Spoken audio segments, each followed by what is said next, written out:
How much cheating on a percentage basis do you think happens every year?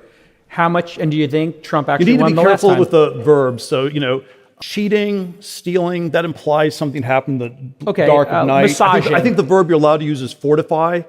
Okay, yeah, we don't want to fortified get the canceled on election. YouTube. Ballot harvesting. I mean, it was, it's all sort of, there were all these rule changes. It was sort of done in plain daylight. And, but yeah, I think our elections they're not perfectly clean.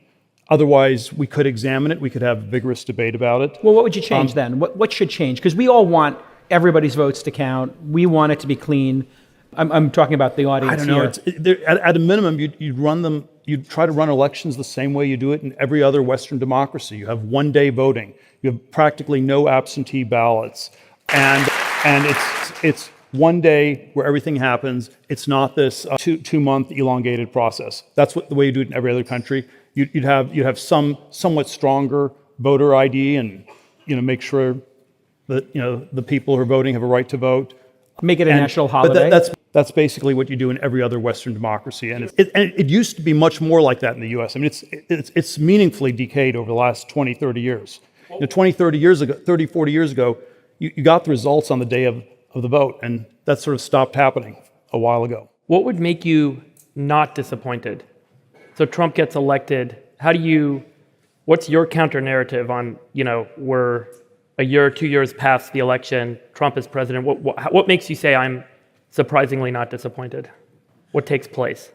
Man, I think there are some extremely difficult problems that it's really hard to know how to solve them. I wouldn't know what to do, but we have an incredibly big deficit, and yeah, if you can find some way to meaningfully reduce the deficit with no tax hikes, and without GDP contraction. Well, you would do it if you got a lot of GDP growth, maybe. Right. But if you could meaningfully reduce the deficit with no tax hikes, that would be very impressive.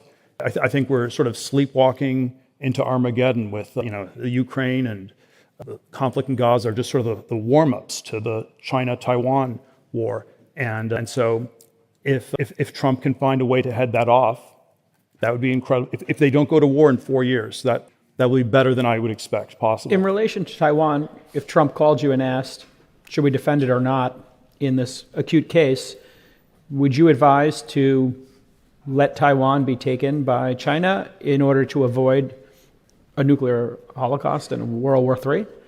Or would you believe that we should defend it and defend free countries like that? Well, I think you're probably not supposed to say. No. I think there's so many ways our policies are messed up, but probably the one thing that's roughly correct on the Taiwan policy is that we don't tell China what we're going to do, and what we tell them is we don't know what we'll do, and we'll figure it out when you do it, which probably has the virtue of being correct.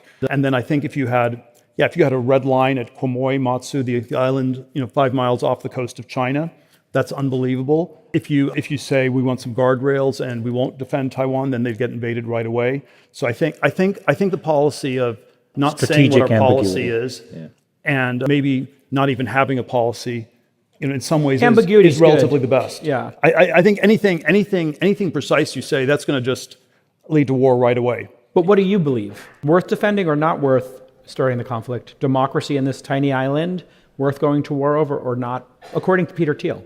It's not worth World War III, and I still think it's quite catastrophic if it gets taken over by the communists. Those can both be true. How does the world divide if we end up in heightened escalation?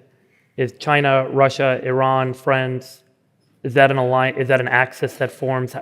Think out the next decade in kind of your base case, and I don't know what happens. Estimate how the world divides. I don't know what happens militarily if there's a China-Taiwan invasion. I mean, maybe we roll over.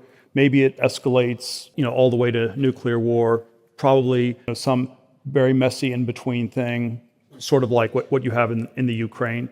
What I think happens economically is very straightforward. I think basically with Russia and Germany, you had one Nord Stream pipeline, and we have the equivalent of 100 pipelines between the U.S. and China, and they all blow up. I met the TikTok CEO about a year ago, and maybe I wouldn't have said this now, but what I told him and what I felt was very honest advice was, you don't need to worry about the U.S. We're never going to do anything about TikTok. We're too incompetent. But if I were in your place, I would still get the business out of China.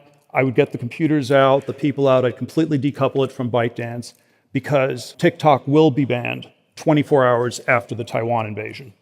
And if you think there's a 50-50 chance this happens and that will destroy, 100% of the value of the TikTok franchise. What was his reaction? He said that they had done a lot of simulations and there were a bunch of companies in World War I and World War II that managed to sell things to both sides. He doesn't seem so bright to me. Do you think he's... honestly, look, what was your take always, on him? He didn't disagree with my frame, and so I always find that flattering if someone basically agrees with my framing. So he seemed perfectly bright to me, even though Game maybe theory, not but correct. game theory... A lot of bright people.